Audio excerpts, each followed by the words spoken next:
Hello everyone and welcome to my channel Nerdy Encounters. Today I'm going to be talking about Empire Lab and 10 things that I think newbies should know. And before we start, for anyone that doesn't know, Empire Lab is a live action role-playing event that happens in the UK. And no, it's not like the film Role Models. So let's start with number 1, event dates and seasons. Empire Lab runs 4 times a year from April to September. E1 is April 25th to the 27th and that is the winter solstice. E2 is the 13th of June to the 15th of June and that is the spring equinox. E3 is the 25th of July to the 27th and that is the summer solstice. And E4 is the 12th of September to the 14th and that is the autumn equinox. Tickets are £80 per person for the full weekend, but you can arrive on the Thursday, which is an additional £10 per person, which is payable on arrival. There's also a £15 discount for newbies, but I'll talk more about that at the end of the video. Number 2, camping, because this is essentially a camping holiday. Some people do opt for hotels or B&Bs around the local area, but the majority of people who attend go camping. There are 2 sides of camping, which is in-character camping and out-of-character camping. In-character camping, you are expected to have an in-character tent, the most popular ones being the bell tents. There's also more information on their wiki page, which will tell you what tents are the right ones to use. Each Empire Nation has their own camp coordinator, and they'll usually post up on the Empire Facebook groups 4 to 6 weeks before the start of an event so you can reserve your slots. And out of character camping are for people that are going to use modern tents. There are 4 out of character camping fields and they're right next to the in-character area. You don't have to reserve a spot, but they will direct you into an area that is closest to your nation so you don't have to walk very far. For my first 2 events I did out of character camping and you don't feel like you're missing anything because you're literally right next door. But just remember, this is England and be prepared for all weather types. And yes, there are toilets, showers, washing up areas and plenty of areas where you can get drinking water. Number 3, time in or in-character time. Don't worry, you are not expected to be your character all weekend. There's time in and time out and that varies each day. So to start off with, on the Friday from around 10 AM to about 6 PM, there's normally different events going on for newbies, like introduction chats to Empire, as well as different talks and demonstrations about different skills that you can have at Empire, like crafting, fighting, healing, just so you have a rough idea what's going on for in-character time. And then time in starts from 6 PM to 1 AM on the Friday, and then 10 AM to 1 AM on the Saturday, and then 10 AM to 3 PM on the Sunday. So you do get a nice bit of downtime in between each one. During time in, you are expected to stay in character, but if you are feeling overwhelmed, people are more than understanding and they're more than happy to help.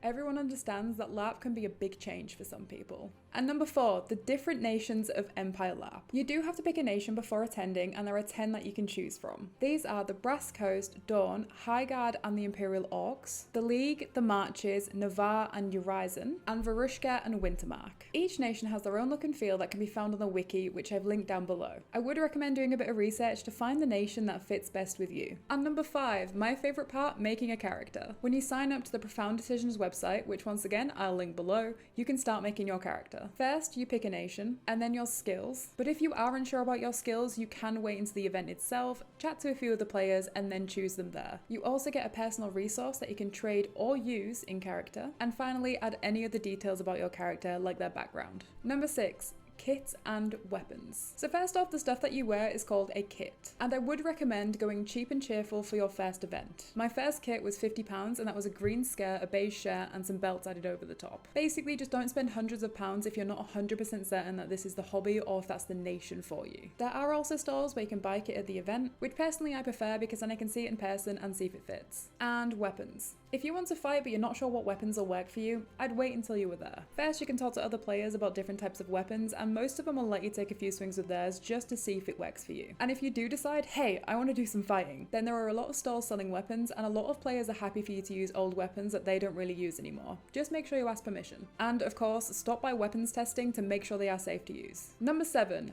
money, resources, and trading. There are so many ways you can make money at Empire. You can run errands, you can go monstering, you can trade resources and goods. A lot of players bake and craft and sell it for in-character currency. The possibilities are endless, so get creative. And the money are these awesome looking in-character coins, and they're called rings, crowns, and thrones. There are 20 rings to a crown because of 10 fingers and 10 toes, and 8 crowns to a throne because of the no longer 8 nations of Empire LARP. And these are resources. The ones I have here are dragon bone, and each one has some little markings on it letting you know how many measures there are. So this is 3 measures of dragon bone, and you can use these to trade for in-character currency or other resources. Number 8, God.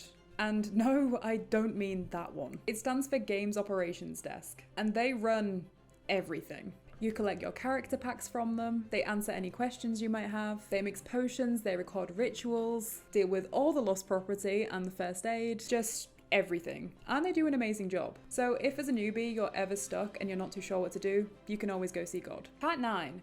I'm new to Anvil. This is the best line to use if you're new to Empire. There are 2 Bibles worth of information about the history of Empire, and it grows every year. So say if you're asked a question in character and you're not 100% sure what they're talking about, just say, I'm new to Anvil. This keeps the roleplay going and it lets the other player know that you're new and you're not too sure what's going on. And the majority of players are happy to explain what's going on and get you all caught up. But don't worry, there is a lot going on at Empire and you're not expected to know everything. There are people that I know that have been going for 10 plus years and even they have no idea what's going on half the time. And number 10, newbies get a discount. The first time you attend Empire, you can get a discount because of the recruitment and reward system. So if you have friends who already attend, ask for their recruitment code because you can get £15 off and they can get £15 off. And if anyone would like to use mine, which I very much would appreciate, I'll leave it in the description below, but anyone who attends Empire will be more than happy to give you their code. And that's it, 10 things that I think newbies should know about Empire Lab. I do intend to do more videos on the lead up to Empire, so let me know if there's any areas that you'd like to know more about. My next video I'll be covering camping and all the things that you should and shouldn't bring. Socks, you should bring lots of socks. So thank you for watching, and if you want to see any more of my content, I post to TikTok and YouTube, and I normally do short videos about weird nerdy stuff. I hope you all have a nice day.